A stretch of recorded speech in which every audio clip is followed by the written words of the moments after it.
Donc j'ai le plaisir de vous accueillir ce soir pour une nouvelle rencontre de ce cycle qui s'appelle Passage de l'étranger.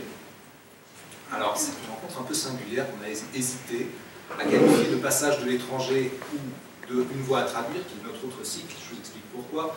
Une voix à traduire est donc consacrée à l'accueil d'un auteur d'expression française à qui on propose de rencontrer nos résidents et le public d'art, et dans l'espoir, dans la perspective que peut-être il y aura une rencontre fructueuse et une traduction de son œuvre. D'habitude, Passage de l'étranger est consacré à l'accueil d'un auteur d'expression d'une autre langue avec son traducteur qui est là et qui donc sont reçus à parts égales pour présenter un ouvrage. Quand nous avons lu Poésie du Gérondif de Jean-Pierre Montgolfier, on ne savait pas où classer, évidemment. Mais il m'a semblé préférable de qualifier cette rencontre d'un passage de l'étranger, étant donné tous les étrangers qui sont contenus dans ce livre, qui en contient une quantité phénoménale. Et je vais commencer donc par vous présenter. Vous êtes historien de formation, vous êtes donc, je l'ai déjà évoqué, un immense collectionneur de grammaire, et vous vous revendiquez, en matière de linguistique, vous revendiquez le titre de dilettante, c'est-à-dire que vous dites que vous n'êtes pas linguiste, et diletto, du mot italien qui veut dire plaisir, que l'on retrouve dans ce dialecté, vous l'appliquez à la langue. Vous êtes découvert tardivement, dit-on dans le livre, un goût insatiable pour les langues, que votre éditeur n'hésite pas à qualifier d'addiction, des langues si possible rares, sans avoir pour objectif de les parler toutes, mais de découvrir à travers leur grammaire la vision de l'univers dont elles témoignent. Il y a tout de même des langues que vous avez apprises, en particulier l'estonien et le basque, que vous enseignez, que vous avez enseigné l'estonien, vous enseignez le basque, et vous enseignez également l'histoire en classe de Cagnes. On vous doit la version française de L'homme qui savait la langue des serpents, d'Ambrus Kivérek, je ne sais pas si je prononce correctement. Kivérek. Mais surtout, vous avez constitué une collection de 1163 grammaires concernant 864 langues, dont ce livre fait un magnifique éloge. Voilà. Cette passion présentée comme tardive semble cependant avoir quelques racines plus profondes dans votre biographie, puisqu'on plane dans l'ouvrage quelques renseignements, quelques indications supplémentaires. Par exemple, que tout jeune déjà, vous auriez pu vous faire prendre chez Gibert avec un manuel d'albanais dans le slip. Voilà. Et vous avez par ailleurs intitulé ce livre Poésie du Gérondif. Ce livre prétend chanter les louanges d'un objet poétique injustement négligé, qui est le gérondif, mais vous englobez en fait tout ce qui volait autour, c'est-à-dire, on pourrait dire qu'il aurait pu s'appeler Poésie de la grammaire, mais c'était pas très vendeur peut-être. Pourquoi est-ce que ça s'appelle Poésie du Gérondif? Je ne sais pas si Poésie du Gérondif était très vendeur à l'origine. En fait, au départ, c'était vraiment une provocation, c'était pour voir jusqu'où l'éditeur pouvait aller. Et alors, au-delà de l'intérêt que vous manifestez pour les langues, on peut dire qu'il y a même de la volupté que vous manifestez pour les langues, et je me souviens d'un déjeuner que j'ai eu ce midi où je parlais à mon interlocutrice que j'ai convaincu de venir et qui est ici présente de cet ouvrage, et j'essayais de le décrire en deux adjectifs à coller, et j'ai voulu dire que c'était un ouvrage érudito-comique, et ma langue a fourché, et j'ai dit érotico-comique. Et en fait, je comprends très bien pourquoi, parce que vous vantez même les mérites d'une grammaire ou d'un ouvrage de linguistique, comme une excellente parure de plage. C'est signaler à un endroit qu'une étude comparée de l'ergativité en avar et en tongien, ça renfonce à Heidegger, c'est bien plus efficace sur la plage. Sur la plage, je vous garantis que extrêmement efficace pour draguer. Voilà. Alors, est-ce que vous pouvez nous dire ce que c'est l'ergativité?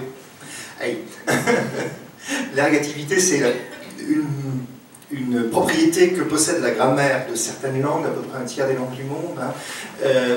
Chez nous, le sujet d'un verbe transitif est codé comme le sujet d'un verbe intransitif, ils sont tous les deux dans le verbe, alors que le complément d'objet direct est codé différemment, il est après le verbe. Même chose en latin, sauf que ce n'est pas une question d'ordre, c'est une question de cas de la déclinaison. Dans certaines langues comme le basque, le sujet d'un verbe intransitif et le complément d'objet d'un verbe transitif sont codés pareil, et le sujet d'un verbe transitif est codé différemment. Voilà, c'est ça qu'on appelle langue ergative.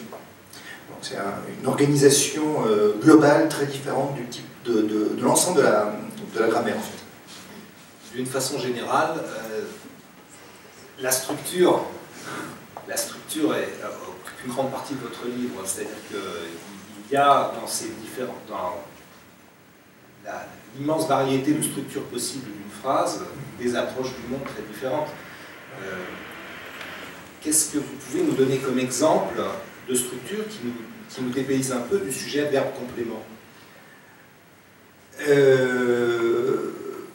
Un bon exemple, c'est ce qu'on appelle les évidentiels. Hein. Les verbes d'une langue à l'autre, en fait, ne codent pas forcément la même chose. Bon, on sait par exemple qu'il y a des langues qui n'ont pas de temps, hein, qui ne codent pas dans la grammaire le temps. Alors ça ne veut pas dire évidemment qu'elles sont indifférentes au temps. Hein. On peut toujours rajouter quand on veut un adjectif, enfin un adverbe, hier, aujourd'hui, demain. Mais en chinois, par exemple, dans la grammaire, il n'y a pas de temps. En revanche, il existe des langues où le verbe code des choses qu'on ne code jamais dans une langue d'Europe occidentale et que du coup on a un petit peu de mal à dire en fait.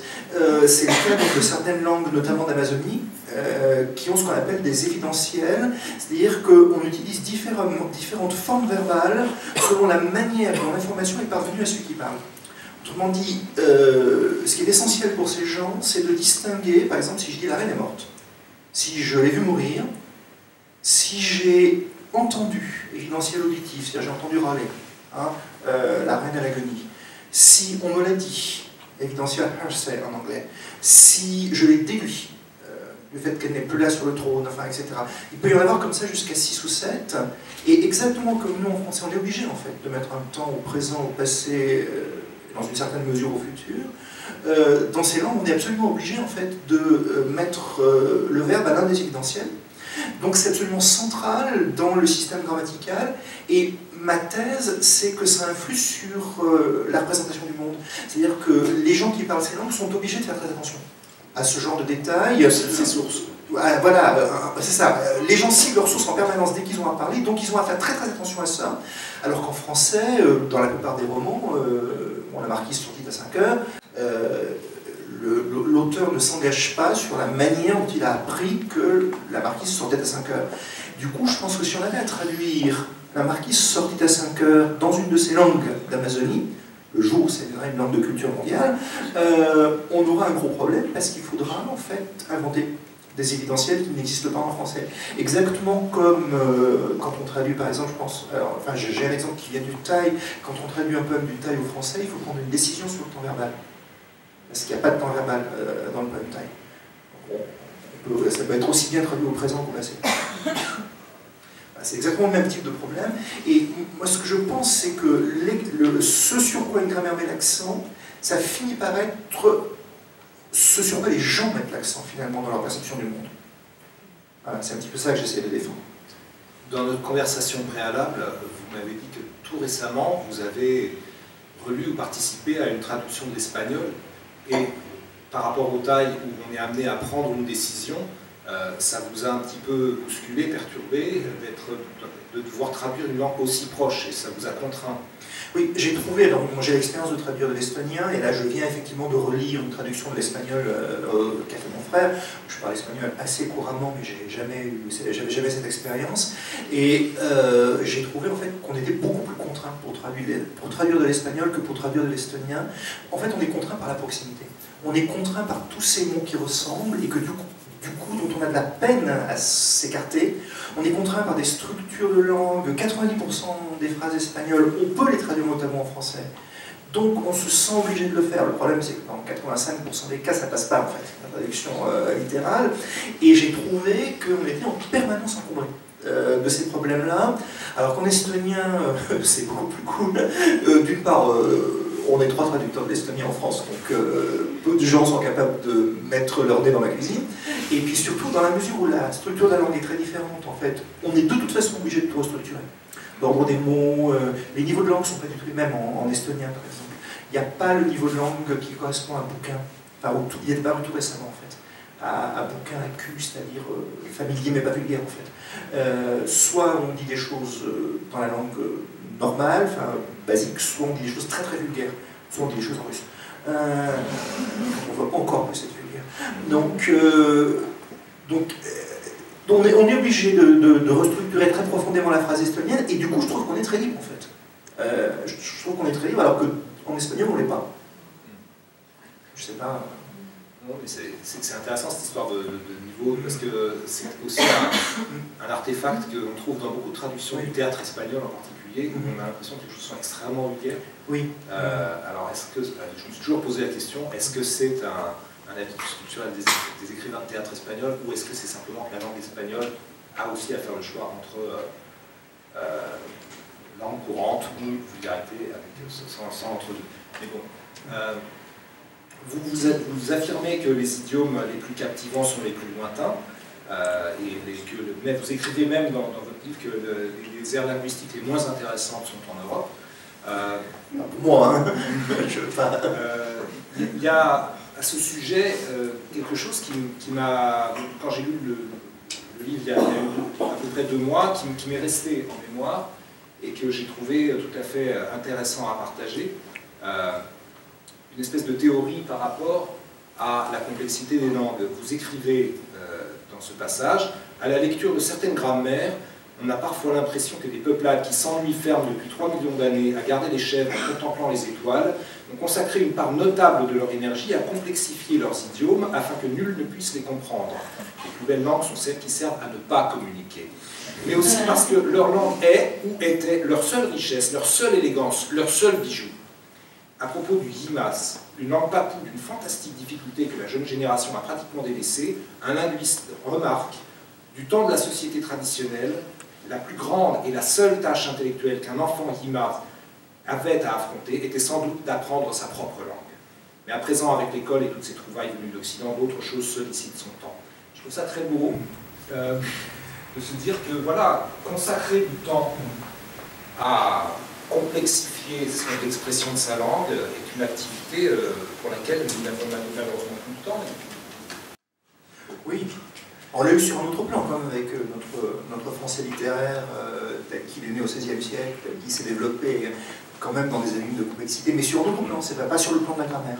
Alors que quand on regarde par exemple certaines langues indiennes d'Amérique du Nord, qui sont quand même des concentrés, tous les verbes sont irréguliers, et puis un verbe n'a pas un suffixe, hein, il peut en avoir 15 ou 20 en fait, et exprimer un nombre de choses invraisemblables, on se dit vraiment que arriver à un tel degré de complexité, en plus dans des sociétés qui n'écrivaient pas, où tout passait par la mémoire, n'était possible que s'ils étaient focalisés collectivement là-dessus.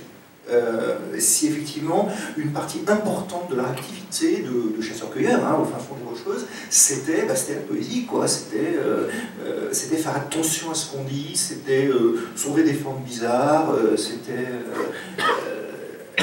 en fait, souvent on a l'impression aussi qu'il y a 36 000 formes pour dire la même chose dans ce type de langue. Peut-être que là aussi il y a eu une recherche de diversité, je ne sais pas, à un moment. Hein. Pas de souvenir, je crois me souvenir qu'il y a une langue amérindienne qui a servi à l'armée américaine de langue secrète, de codage, c'est le Navajo. Oui, c'est ça. Et vous parlez du Navajo dans le livre, c'est une langue qui a des particularités. Alors, c'est un cas extrême de complexité en fait. Alors d'une part c'est imprononçable, bon, c'est une langue à ton, c'est une langue, il y a énormément de consonnes différentes, etc. Alors c'est une langue qui n'a que des préfixes, ou pratiquement que des préfixes, qui est assez rare en fait. Beaucoup plus courantes sont les langues qui ont plus de suffixes que de préfixes, ou qui n'ont que des suffixes comme le turc. Donc on peut avoir... Alors, sur les noms, c'est pas trop monstrueux, mais sur les verbes, on peut avoir jusqu'à une quinzaine de préfixes. Et surtout, ce qui est très curieux, c'est qu'en fait, la racine est en plusieurs morceaux.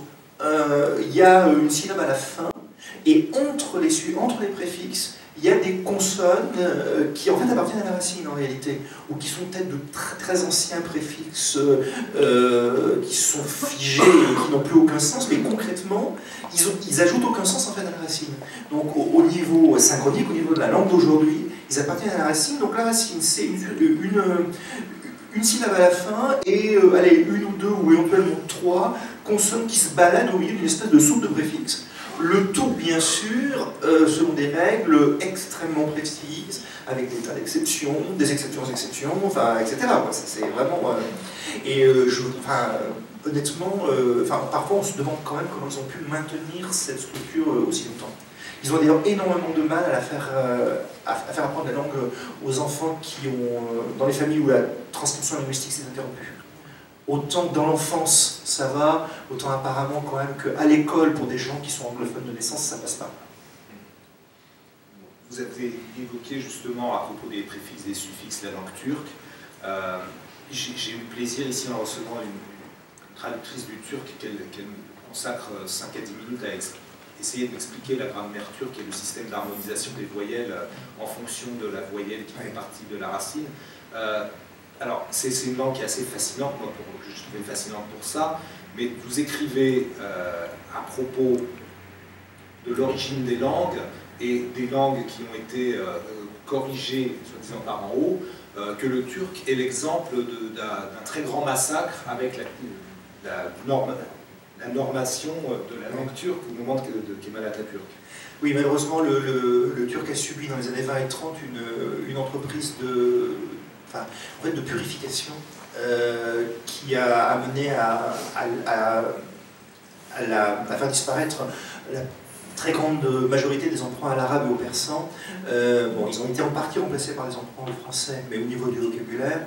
Et ce que dit un linguiste qui s'appelle Lewis, dans un livre qui est assez célèbre, qui s'appelle The Kemalist Reform, Catastrophic Success, c'est qu'on a abouti vraiment à un appauvrissement de la langue, un appauvrissement notamment des structures linguistiques. En fait. Le turc pur, le turc atatürkien, est extrêmement monotone, avec le verbe qui est toujours à la fin de la phrase, l'ordre qui est toujours le même, etc. Alors que l'ancien turc, le turc osmanli, qui était plein de persan et d'arabe, avait des structures au contraire où le verbe était au début, où le verbe était au milieu. En fait, il y avait des morceaux d'arabe un peu comme en anglais, quoi. Il y a des morceaux de langue latine dans la langue germanique, et ça a été vraiment compris. Alors, je crois quand même qu'à peu près personne n'écrit un turc purement atatürkien. Et c'est donc vous évoquez cette question-là dans un passage qui traite de la genèse des langues qui, hormis ces quelques cas où elle a été imposée d'en haut, est une genèse toujours un petit peu collective et improvisée. Oui, c'est ça. Moi, ce qui me fascine absolument dans la grammaire, c'est que c'est quelque chose d'à la fois extrêmement élaboré, extrêmement passionnant, mais c'est quelque chose de totalement inconscient, en fait. C'est-à-dire que toutes ces structures, quand même, d'une complexité extrême, pour l'essentiel, personne ne s'est mis à une table un jour en disant « tiens, je vais faire une langue agressive ». C'est apparu tout seul, c'est vraiment du génie collectif, et je suis toujours fasciné, moi, par la complexité des règles que même des gens très très simples appliquent quand ils parlent une langue. On a tous, en fait, même sans le savoir, même sans avoir de culture, même sans avoir beaucoup de vocabulaire, etc., dans la tête, un truc quand même d'une complexité extrême qui permet de dire des choses extrêmement subtiles, et ceci dans toutes les langues. Enfin, c'est pas uniquement les locuteurs des grandes langues littéraires comme le français qui ont cette capacité. Cette approche donc, une fois que la langue se forme, enchaîne aussi sur un autre chapitre qui concerne l'origine des langues. Et là, vous faites référence. Alors, je ne sais pas s'il y en a parmi vous qui ont déjà suivi un débat avec Jean-Paul Demoule, qui est donc un archéologue arlésien qui a sorti récemment un ouvrage. Oui, il est arlésien et j'ai même cru qu'il allait venir ce soir, malheureusement, apparemment il est empêché.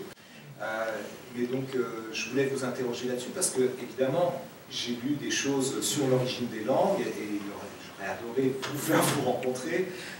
Vous évoquez d'ailleurs un vocabulaire allemand à ce propos, et vous évoquez les entreprises de classification qui sont vouées à l'échec, même si vous admettez comme plausible l'hypothèse que le langage soit apparu qu'une seule fois dans l'histoire de l'humanité. Vous pensez vraiment que c'est plausible? Il semble que l'humanité soit placée à un moment par un minimum de 15 000 personnes, parce que disent les généticiens, si les 15 000 personnes en question étaient sur une ère pas trop étendue, il n'est pas impossible quand même qu'effectivement elles aient eu qu'une langue, disons qu'un ensemble de moyens de communication orale dont la diversité a été relativement réduite, on va le dire comme ça, peut-être plus prudemment. Donc c'est pas impossible. Et ce que j'essaye de dire, et ce que disent quand même beaucoup de linguistes, c'est que c'est en fait totalement impossible à prouver, malheureusement. Parce que si ça s'est produit, cette origine unique des langues humaines, ça remonte à 50 000 ans. Or, les linguistes considèrent en fait qu'au bout de 10 000 ans, le matériel linguistique est à peu près entièrement renouvelé. Et qu'il n'est pas possible de remonter au-delà de 10 000 ans. On remonte pour l'indo-européen à 5 000, 6 000 ans, mais c'est aussi parce qu'on a des langues qui sont attestées depuis 2500 ans. Hein. Le grec ancien sous ses formes les plus anciennes, essentiellement d'ailleurs en fait, il n'y a que lui. Si le sanskrit aussi, c'est un peu après, mais c'est quand même il y a plus de 3 000 ans. Donc ça nous permet de remonter en fait, ça nous permet Mais malheureusement, pour une grande partie du monde, en Amazonie par exemple, aucune langue est attestée avant le XVIe siècle. Et la plupart des familles de langues amazoniennes sont attestées au XXe siècle. En plus, les langues orales changent beaucoup plus vite que les langues qui sont fixées par l'écrit. Donc, comment prouver qu'une langue amazonienne est apparentée au français tant qu'on n'aura pas mis un micro dans le passé, je pense qu'on n'y arrivera pas. Vous divergez sur certains points, sans doute, avec Jean-Paul Demoule, mais vous convergez sur d'autres. Vous évoquez l'indo-européen qui conteste donc assez violemment. Oui, je ne suis pas en fait entré dans cette querelle, j'avoue que si j'avais lu le livre de Jean-Paul Demoule, je serais entré dedans. En fait. Je parle essentiellement des langues non indo-européennes, parce que ce qui m'intéresse, c'est les langues les plus lointaines. Mais c'est vrai que du coup, sur les indo-européens, je suis peut-être... je suis dans la doxa, je n'ai pas cherché à la contester, je trouve que Jean-Paul Demoule le fait très bien. Il dit des choses très intelligentes. Et toute la fin de son livre, où il dit qu'effectivement, l'évidence linguistique n'est pas si nette que ça, et je l'ai trouvé très convaincante. Et en tout cas, vous livrez à une critique de Chomsky qui effectivement vous amène à faire l'éloge de la diversité, puisque pour mémoire, donc, Chomsky parle d'une grammaire universelle qui poserait des règles communes à toutes les langues. Et alors, évidemment, vous dites que si on se contente de rester sur le continent européen, chance de croire à ça, mais si on va chercher effectivement dans des contrées un peu plus lointaines, comme en Amazonie, on trouve toutes sortes de contre-exemples. En fait, le problème, c'est qu'effectivement, pratiquement la totalité des universaux que Chomsky identifie sont en fait, rencontrent des exceptions. Ils sont en général effectivement en Amazonie, en Nouvelle-Guinée, enfin dans ce genre d'endroits, dans des endroits effectivement où on connaît la diversité linguistique locale n'est connue que depuis quelques années. En Nouvelle-Guinée, il n'y a encore qu'une quarantaine de langues qui sont décrites sur à peu près 1000 ou 1500. Donc il y a encore du boulot, on va encore en découvrir de la diversité. Et c'est vrai que du coup, alors Chomsky prend ça très mal en fait. Il y a eu une querelle, mais de marchand de tapis avec un linguiste américain qui s'appelle Dan Everett sur une langue qui s'appelle le Pilarão, qui est parlé au fin fond du Brésil par 300 personnes, mais qui remet en cause en fait l'un des universaux de Chomsky. Le dernier en fait, celui dont Chomsky disait que c'était l'air d'un coup, en gros qu'il ne pouvait pas lâcher là-dessus. Donc la querelle est assez chaude. Bon, honnêtement, ce que fait Chomsky est utile, évidemment, en tant que... Enfin, il crée des instruments pour décrire la grammaire des langues, et ça c'est extrêmement utile. Là, je viens de lire une grammaire latine décrite dans le langage chomskien, et c'est beaucoup plus intéressant que les descriptions classiques, avec les déclinaisons, etc. Mais derrière ce que fait Chomsky, il y a une passion qui est la mienne, en fait. Et là, moi je suis un amateur, je ne suis pas un linguiste professionnel, je peux me permettre de parler de manière esthétique. Chomsky a une passion de l'unité, grammaire universelle, et il a une passion de l'abstraction. Moi j'ai une passion de la diversité, de la minorité, et j'ai une passion du concret. J'ai besoin que juste derrière ce que je lis, il y ait des papous, quoi, et puis bien couverts de boue, enfin bien vivants. Alors vous plaidez pour une lecture poétique de ces ouvrages de linguistique, comme s'il fallait effectivement toujours retrouver un mythe d'origine. Voilà. Il n'y a pas de poésie dans la linguistique chomskienne, c'est pas possible.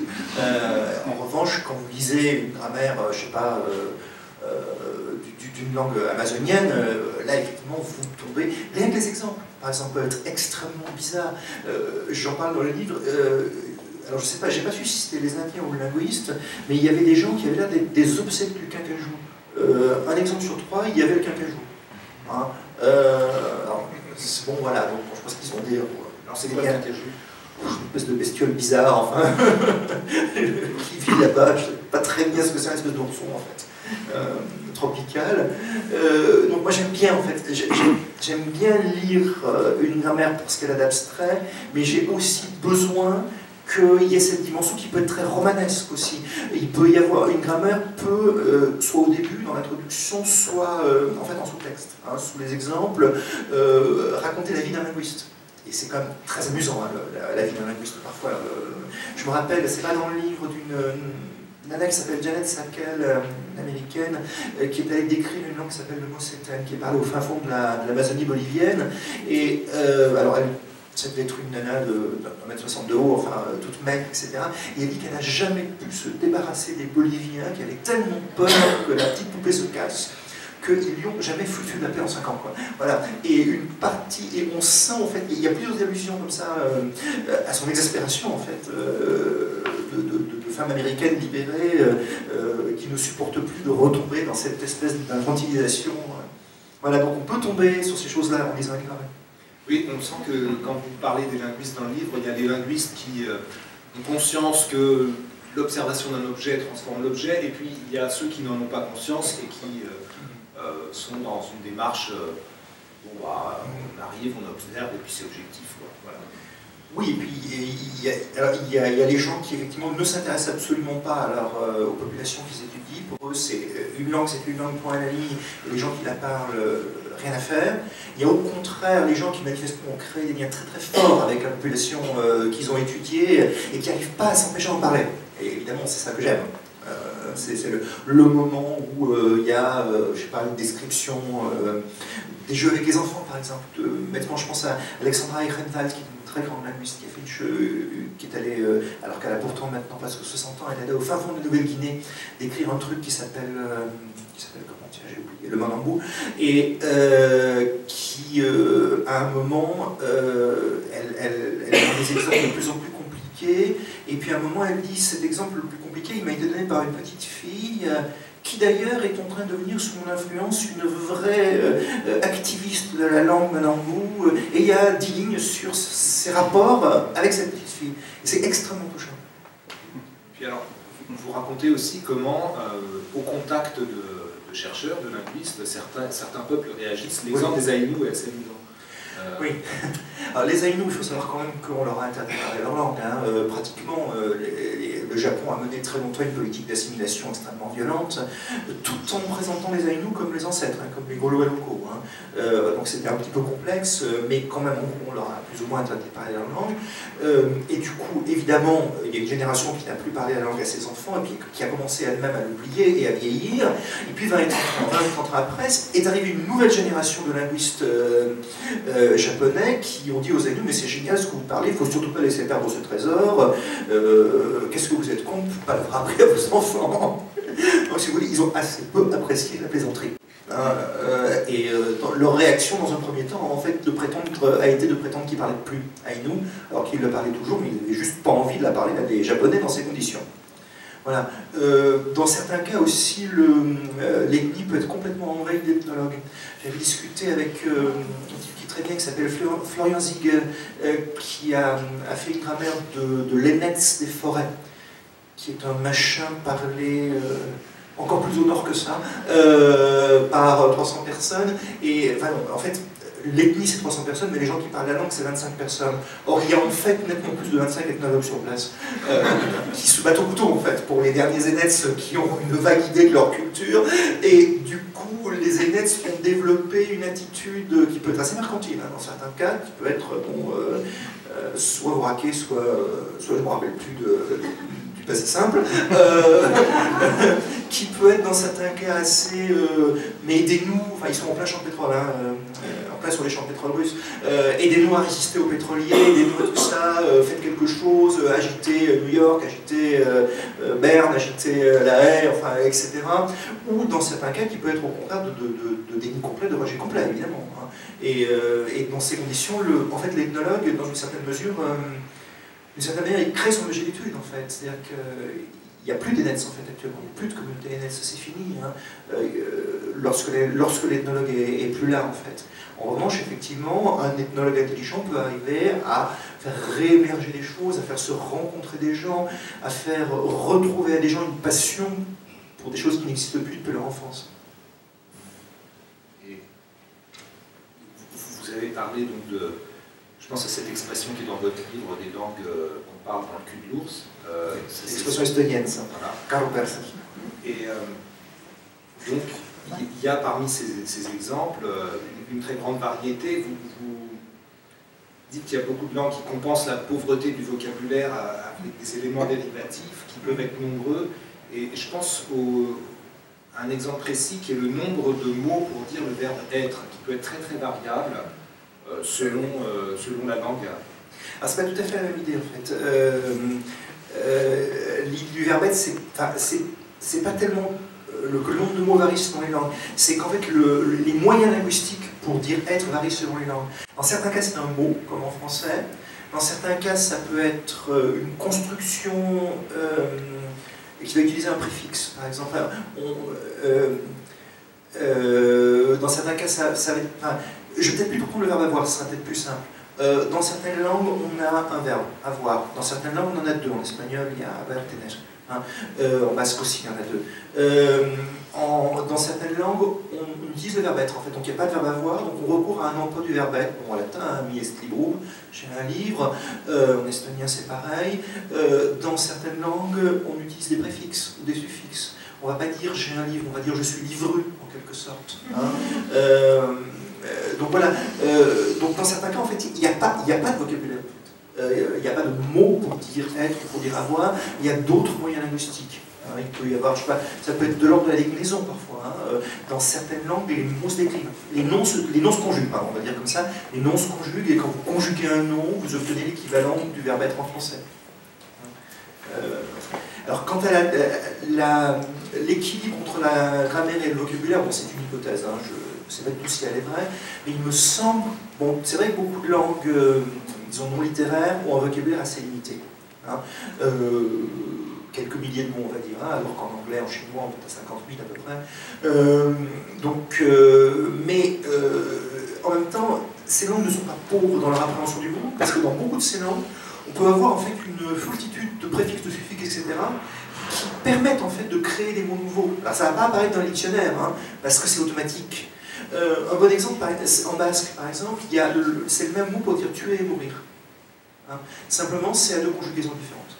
Alors, donc il s'économise en fait la moitié du vocabulaire, en gros, puisque tous les factitifs en fait, hein, tous les, je sais pas, voir et faire voir montrer, par exemple, c'est la même racine, tuer, mourir, donc qui est faire tuer, oui, mourir et tuer, qui est faire mourir, c'est la même racine, etc., etc., etc.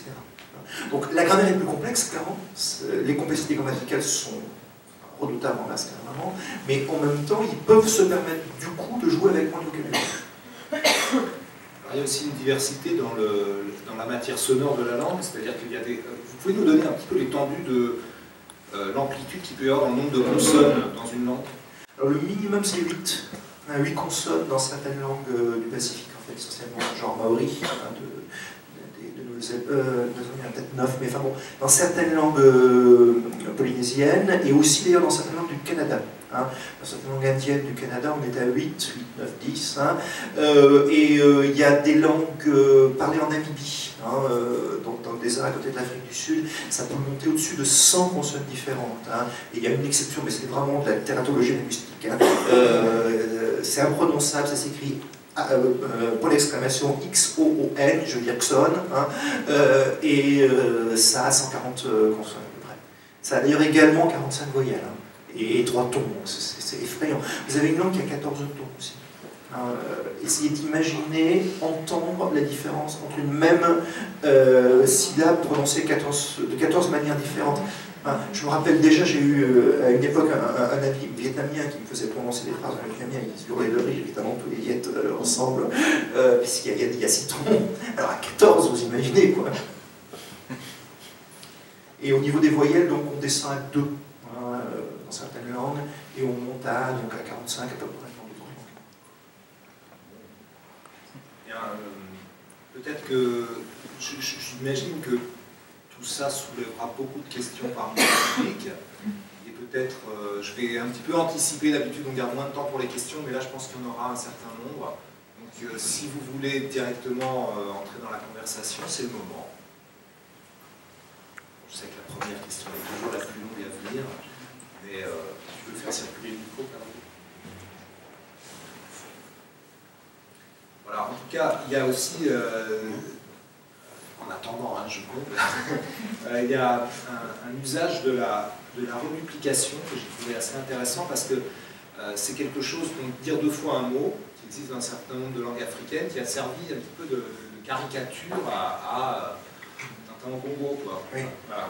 Avec l'idée que c'est quelque chose d'extrêmement simple dans des langues qui n'ont pas de structure complexe. On redouble un mot pour indiquer un pluriel, on redouble un mot pour indiquer un degré intensif, par exemple, au lieu de dire gros, on dit gros. Alors c'est pas faux, hein, ce genre de structure existe effectivement dans certaines langues, mais ce qui est vraiment étonnant, c'est qu'en fait la reduplication peut servir à peu près à tout.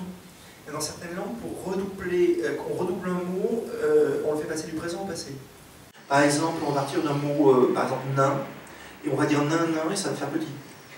On va partir de géant, ou bien d'ours, ou bien de tout machin un peu gros, quoi, éléphant, ce que vous voulez.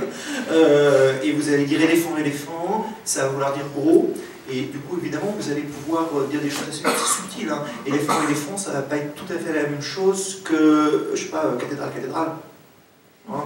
Vous voyez, ou building, hein, c'est pas le même type de forme, c'est pas le même type, bon, etc. Il y a des langues même, alors c'est l'Italman qui est une langue sidérée occidentale, où on redouble un mot pour indiquer qu'il est au singulier. C'est curieux. Hein. La forme simple, c'est un pluriel, et la forme redoublée, c'est un singulier. Donc c'est exactement à l'inverse que ça fonctionne.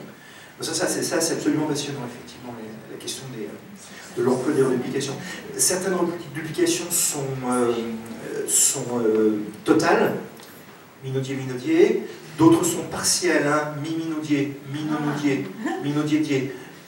d'autres sont avec des fantaisies, hein, minaudier, pinaudier. Ça, bon, il y a ça en yiddish, par exemple, typiquement. Hein. Je n'ai pas d'exemple en tête, mais ça sent un peu beaucoup en yiddish avec un c'est assez affectif, diminutif, et parfois un peu moqueur. Hein. Et c'est passé en anglais des États-Unis. En allemand aussi, ça vient sans doute de l'allemand en fait. Du yiddish qui a appris. Oui. Le yiddish c'est de l'allemand bavarois. Hein. Donc il y a des langues en fait qui ont 7 ou 8 manières de redupliquer, qui sont utilisées de manière différente, avec du coup stylistiquement tout un jeu de rimes et d'assonances qui est très intéressant et qu'on ne peut absolument pas faire passer en fait, dans une traduction en français, parce que c'est catastrophique la reduplication en français stylistiquement, c'est le degré zéro du style, quoi. Il y a une chose, dimension que je n'ai pas évoquée sur ce livre, c'est aussi un livre d'adoration. C'est un livre qui voue un culte à un dieu particulier qui s'appelle Gruyter et Mouton. Ça parle de Dieu, en fait. De Dieu, voilà. Et déjà, il faut nous expliquer qui sont ces deux dieux. Alors, Gruyter et Mouton est une maison d'édition berlinoise qui publie, je dirais, la Rolls de la linguistique actuellement. Ils ont notamment une collection ils en sont à 70 volumes à peu près. C'est des bouquins qui sont parfaitement édités. Il n'y a pas une faute de frappe, le papier est magnifique. Ça parle de langue aussi bizarre que j'en rêve. Ça en parle bien. Bref, c'est un peu ma vision du paradis, en fait, c'est une grande bibliothèque avec des livres de Mouton de Gruyter partout. Voilà. Donc, c'est un peu la vision de l'enfer selon le banquier, en fait, parce que c'est pas non plus des livres à prix de poche. Oui, vous avez à peu près écumé tout ce qui pouvait être acquis à bas prix et maintenant vous êtes constaté, hélas, qu'il ne reste plus que des trésors inaccessibles sur les net. En fait, là, j'ai même écumé tout ce qui peut être accessible à bas et à haut prix, en réalité. Hein. J'ai pratiquement acheté tout ce qui pouvait s'acheter sur mon petit secteur, donc je suis un peu désespéré. Mais je continue à chasser. Je viens de trouver une grammaire de Kamayura. Du Kamayura. Mon rêve de connaître la grammaire du Kamayura. Un truc parlé dans le bateau Grosso. Alors, il faut dire que ce qui a vraiment changé ma vie, c'est Internet, et je vais être obscène, mais en fait, c'est Amazon. Voilà. Pour trouver un bouquin dans une librairie d'une ville de province brésilienne, il n'y a quand même que ça, malheureusement.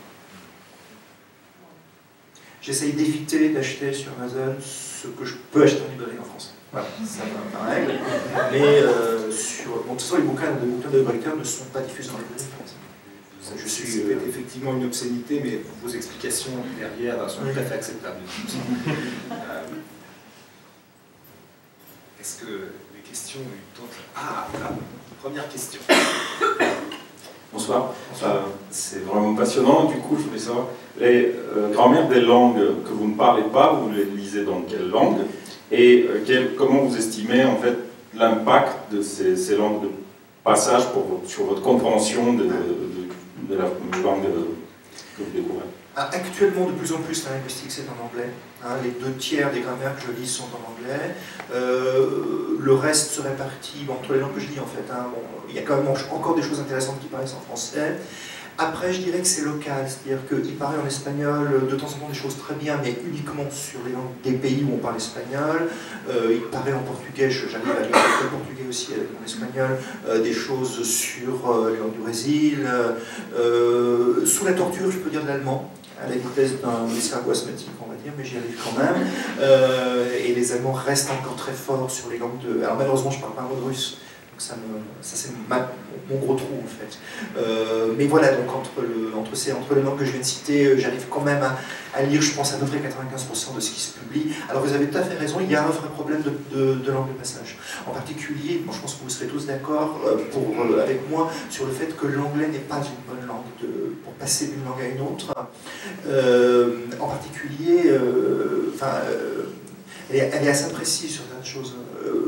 Bêtement sur les problèmes de... le you, en fait, qui peut désigner une personne du singulier du pluriel, par exemple. Ce genre de problème fait qu'effectivement, à passer par l'anglais, parfois, il y a une perte. Alors,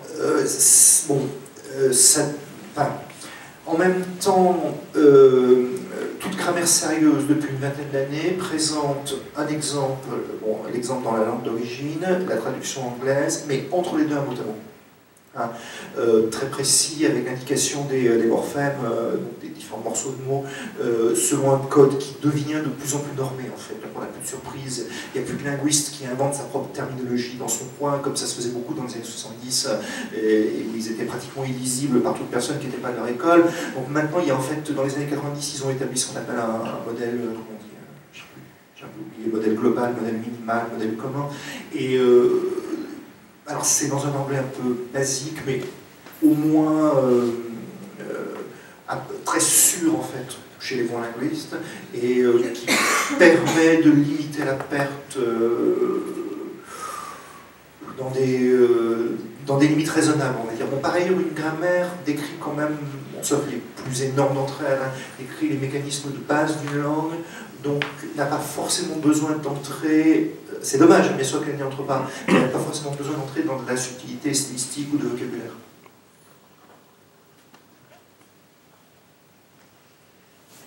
D'autres questions peut-être?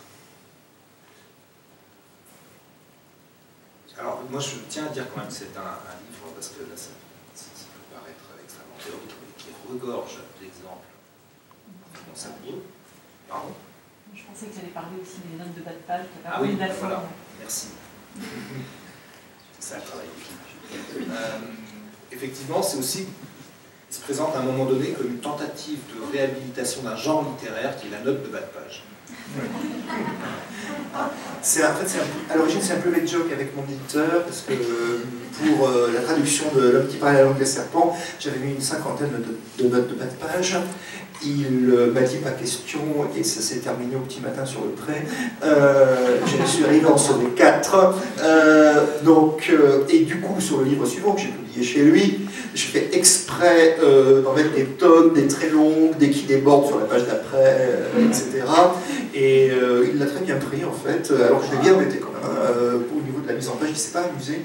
Et du coup, effectivement, en fait, j'ai beaucoup pensé à Marel de Cortázar. Voilà. J'ai essayé d'écrire un livre qui se lit comme Marel, c'est-à-dire qu'on peut suivre le texte principal et on peut s'en évader, on peut passer dans les notes, certaines notes renvoient à d'autres notes, enfin, pas aussi systématiquement que de Cortázar, hein, mais il y avait l'idée qu'il puisse y avoir comme ça deux niveaux de lecture. Alors c'est aussi un truc de prof en fait. Donc, je suis prof en Cagne, je donne tous les ans à mes cagneux un polycopier qui est redoutable, il faut bien le reconnaître, là c'est l'année où je viens d'atteindre les 400 pages, et pour qu'ils le lisent, il y a une seule solution, c'est qu'ils aient l'espoir d'y trouver des astuces vaseuses. Et pour qu'ils le lisent même dans les coins, il faut que les astuces vaseuses soient dans les détours des notes. Voilà, comme ça ils sont obligés de tout lire. Voilà, donc j'ai fonctionné un peu pareil avec mes lecteurs, les astuces les plus vaseuses sont dans les notes. Hein. Voilà. C'est comme les petits recoins, les échauguettes. Voilà. Voilà. C'est vrai qu'au début, il faut d'abord s'habituer à aller jusqu'au bout des notes, et après, une fois qu'on y a été une fois, on y retourne toujours. C'est mon espoir.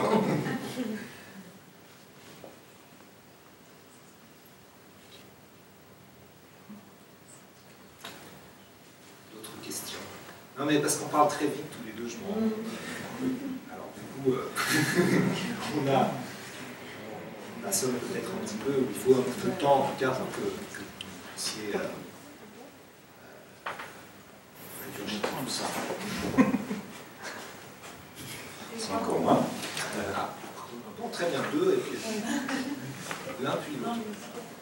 Je voulais juste demander, c'était quoi encore la langue avec tuer, mourir? Basque. C'est le basque. Oui.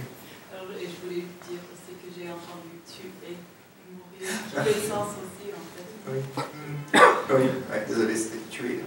Okay.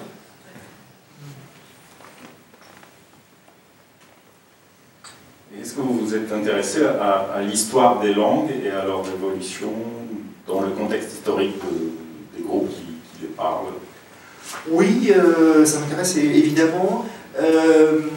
Simplement, les langues sur lesquelles nous sommes très savants au niveau historique sont un peu par définition les langues écrites depuis le plus longtemps. Donc en fait, pour pas mal d'entre elles, des langues indo-européennes, donc des langues qui ne sont pas si éloignées que ça du français, donc pas forcément celles qui m'intéressent le plus. Donc il y a une contradiction en fait. C'est vrai que j'aime bien lire par exemple des histoires du latin, enfin du passage du latin au français, des histoires du grec, qui est une des langues qu'on connaît depuis le plus longtemps. Mais si quand je lis une grammaire d'une langue d'Amazonie, par exemple, cette langue, en fait, concrètement, la grammaire, c'est souvent le premier texte qui a été écrit dans cette langue-là. Donc on n'a aucune idée de son histoire. Hein. On ne peut rien en dire. J'ai plutôt centré ces dernières années sur la typologie, en fait, sur la diversité des langues actuelles, plutôt que sur l'histoire, même si c'est vraiment intéressant. Il y a des choses mystérieuses, en fait. Je pense à une langue du Brésil qui s'appelle le Hoop, où le futur est construit sur une racine, un auxiliaire, en fait, et la racine, ça veut dire arbre ou bois. Comment est-on passé de la notion d'arbre à la notion de futur? C'est quand même assez mystérieux. Hein. Bon, la linguiste ne répond pas, hein, elle se contente de poser la question. Et c'est pas une homonymie apparemment, enfin, pour diverses raisons, c'est vraiment le mot bois qui a donné le futur. Donc, soit dit au passage, pourquoi est-ce que le mot avoir, qui indique la possession, on est venu indiquer le passé? Hein, c'est pas non plus, a priori, si évident que ça. C'est un peu moins bizarre, moins tiré par les cheveux que l'histoire du bois.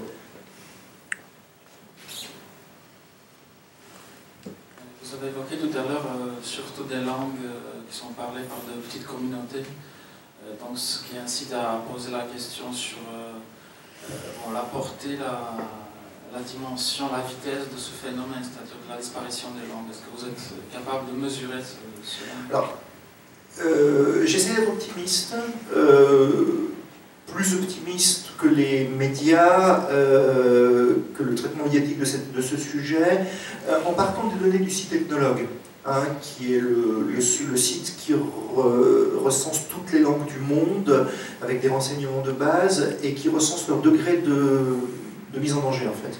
Alors c'est un site qui vaut ce qu'il vaut, hein, peut être faible sur certains points, mais c'est le seul en fait, c'est généraliste. On aboutit à peu près à l'idée qu'un tiers des langues du monde sont en danger. Hein. J'appelle langue en danger une langue que les jeunes ont arrêté de parler, ou qu'une partie des jeunes ont arrêté de parler. Voilà. J'appelle pas langue en danger le basque, par exemple, là, qui se porte très bien sur la petite zone où il est encore parlé. Mais j'appelle langue en danger, par exemple, le breton, clairement, évidemment. Hein. Donc on aurait un tiers des langues, ça fait 2000 langues sur 6000 à peu près. Alors c'est particulièrement sensible dans la ceinture du Pacifique, hein, bien sûr, parce que c'est là où il y a la plus grande diversité de langues. Hein. À peu près la moitié des langues mondiales sont parlées autour du Pacifique, à l'ouest, à l'est. Donc là, effectivement, des choses bougent à toute vitesse, mais il y a quand même d'immenses zones où la diversité linguistique est en fait à peu près intacte. Hein. La Nouvelle-Guinée, l'Afrique, où la plupart des langues ne sont pas menacées. Donc je crois que la situation n'est pas si catastrophique qu'on le dit parfois, même si, bien sûr, sur le long terme, sur 500 ou sur 1000 ans, avec la mondialisation, vous vous demandez combien de langues il restera, hein, évidemment. En même temps, ce que disent les amis estoniens, par exemple, c'est que Internet est la providence des communautés de petite taille et dispersées. Hein, elle permet de créer des liens, elle permet par exemple d'éduquer un enfant en estonien à Paris, en France, alors que ce n'était pas possible auparavant, en mettant un bain de radio estonienne, de musique estonienne, etc., dans la maison. Donc il n'est pas impossible que la modernité, elle détruit bien sûr beaucoup de langues, mais il est pas possible qu'elle donne à certaines petites langues les moyens de survivre. Hein. Je suis frappé, bon, j'ai été en Amazonie colombienne 2 fois, je suis frappé du fait que maintenant il y a vraiment des ethnies qui sont connectées de manière impressionnante et qui disent vraiment, hein, pour essayer de survivre, leur accès à Internet, leur accès à des ONG, etc. Donc je dirais que je ne suis pas si catastrophé que ça. Par ailleurs, je voudrais dire aussi une chose, c'est que la réduction de la diversité des langues est bien sûr regrettable pour le linguiste, et bien sûr regrettable pour tout ce qu'on perd de diversité de l'esprit humain. Il ne faut pas non plus imaginer que toutes les langues parlées dans un village de 500 habitants puissent survivre. Je crois que c'est une utopie, ça, vraiment. Et c'est pas forcément une utopie très saine, en plus. Il est normal, je veux dire, l'univers de la plupart des êtres humains s'élargit. Ça a des inconvénients en termes de conservation des petites langues, c'est quand même plutôt une bonne nouvelle. Les langues parlées en Papouasie par 1000 personnes, c'était quand même des langues de chasseurs de tête, complètement isolées de leurs voisins depuis 30 000 ans, qui ne communiquaient avec eux que pour les bouffer, en gros. Hein. Donc, voilà, donc je suis partagé entre la réaction du linguiste, qui est bien sûr ceci est triste, et la réaction de l'historien. Moi je suis un historien qui pense que l'histoire c'est la langue de ce qui change, hein, et pas la langue de ce qui demeure. L'histoire c'est la science de ce qui change et pas la science de ce qui demeure. Hein. Et je crois au progrès en fait, hein, et je crois quand même que le fait que tout le monde ait accès à de grandes langues, c'est quand même globalement un progrès. Malheureusement, le bilinguisme, ça je pense que vous le savez tous, c'est une situation instable. Très peu de gens sont de vrais bilingues, très peu de sociétés arrivent à maintenir un bilinguisme équilibré longtemps, hein, plus de quelques générations, et à l'évidence, le bilinguisme se résout toujours à l'avantage de la langue qui domine, hein, la plus grande, la plus prestigieuse, etc. Mais encore une fois, c'est pas entièrement une catastrophe. J'essaie d'être nuancé. Alors, il y a beaucoup de questions. Oui, peut-être plus qu'une question, c'est d'abord vraiment un remerciement ému, parce que j'ai trouvé votre bouquin un jour en venant au collège, et j'ai commencé à le lire debout, et puis je m'asseye, et puis j'ai pas pu décoller, et 1h30 après, j'étais toujours dedans, et j'ai pas pu faire ma traduction ce jour-là. Donc vous êtes responsable, voilà. Mais le prochain sera chiant, je vous promets. Donc voilà, c'était vraiment un plaisir de lecture, donc je tiens vraiment à le dire parce que c'est rare, c'est un bonheur. Et moi, ce qui m'a frappée, c'est que, alors, pour ma part, je suis italianiste, donc je parle, j'étais très frappée parce que vous disiez au début, le fait que traduire des langues proches, finalement, c'est la galère. Je confirme. Oui, vous confirmez. Hein. Je confirme complètement. Mais ce qui m'a donc, moi, complètement fasciné dans votre livre, c'est la liberté avec laquelle vous allez vers des univers complètement loin des nôtres, avec une tranquillité, avec une espèce comme ça de... J'étais bluffée. Enfin, je me suis dit, mais il a raison de faire ça. Et en même temps, moi, j'avais l'impression que dans ma formation à moi, très universitaire et classique, j'avais pas le... j'osais pas. Alors, est-ce qu'il n'y aurait pas une frilosité, peut-être, là, c'est une question que je pose, française, ou peut-être dans la formation, je sais pas, de cette liberté d'aller piocher un peu. Bon, bien sûr, tous les langues dont vous parlez, vous ne les connaissez pas de A à Z, à fond, mais du coup, vous en tirez quand même plein de choses. Voilà, je pense que j'ai pu me permettre cette liberté que parce que je ne suis pas un linguiste professionnel, ni un traducteur professionnel. Je suis un pauvre prof, un historien, c'est-à-dire que je suis hors des conflits, je suis hors des enjeux de carrière, je suis hors des enjeux de reconnaissance. Bon, ce livre a reçu un bon accueil, je pouvais me permettre qu'il en soit mauvais. Ça n'aurait pas eu d'importance pour moi. Bon, j'ai essayé de le faire le plus proprement possible, mais c'est vrai que je retomberai sur l'idée de liberté. Je pense que j'ai la liberté de la personne qui n'est pas en fait alors déjà je vois tout ça un petit peu loin en fait, c'est-à-dire que bon, je suis quand même pas, je traduis régulièrement, mais pas, c'est pas ma vie. Donc pareil pour la linguistique, même si j'en lis beaucoup. Et encore une fois, j'ai la liberté de la personne qui peut se permettre du dilettante en fait, de piocher ce qu'elle veut, où elle veut, et d'en faire la construction qu'elle veut.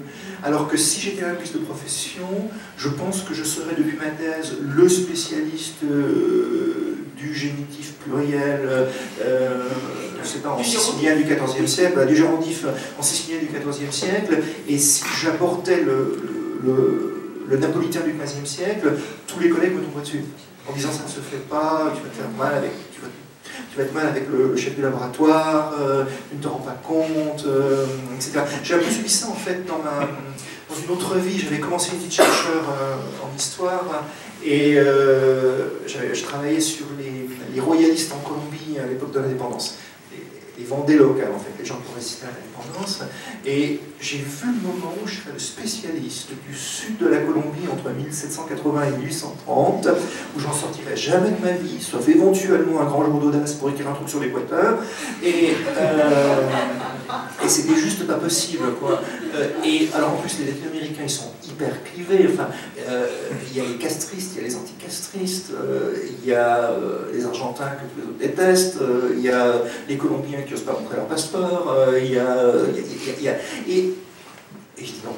Et j'ai dit non, et du coup je me suis retiré dans une position qui n'est pas entièrement confortable, hein, parce que mon boulot de prof de Kane me donne pas mal de travail, donc j'ai pas la liberté que je voudrais pour travailler, mais en même temps j'ai cette immense liberté, voilà, de ne pas être linguiste, de ne pas être traducteur, de n'être rien en fait. Je suis très fortement en train de penser au poème de Béranger, vous savez, à mes amis devenus ministres, hein, dont le refrain est en me créant, Dieu m'a dit ne sois rien. Hein, et comme ça, tu seras libre. Peut-être aussi, pareil, sur la liberté, ce qui m'intéresse, c'est que la grammaire, telle que vous la fréquentez, la donnez à voir, la mettez à notre portée, moi je la compare à une espèce d'exercice physique. J'ai l'impression que c'est un exercice d'assouplissement, un peu comme du yoga. Et que du coup, bon, je ne sais pas si ça fait écho pour vous. Tout à fait, oui. C'est comme du yoga, ou comme. Enfin, en fait, c'est une figure nouvelle sur quelque chose qu'on connaît déjà, et par cette figure nouvelle, on va aller plus loin. Effectivement, dans l'assouplissement, je crois que c'est très bien dit, dans l'approche de ce qui est différent. J'ai commencé par lire des grammaires de langue assez proches hein, du français, parce que je ne comprenais pas les autres. Hein. Très tôt, en fait, j'ai acheté des grammaires de langue très très bizarres, mais j'y arrivais pas en fait, j'arrivais pas à les lire. Donc je lisais des grammaires du roumain, du tchèque, bon, elles sont déjà un petit peu lointaines, mais bon, moi j'ai fait du latin et du grec, hein, donc ça ne me perturbe pas plus que ça. Et petit à petit, effectivement, je suis allé vers le plus loin, et à chaque fois j'ai eu l'impression de débloquer quelque chose. Et d'accéder aussi à quelque chose. Alors, peut-être pour conclure, je voulais vous poser la question du dernier livre que vous avez traduit, parce qu'on n'a pas parlé de votre œuvre de traducteur.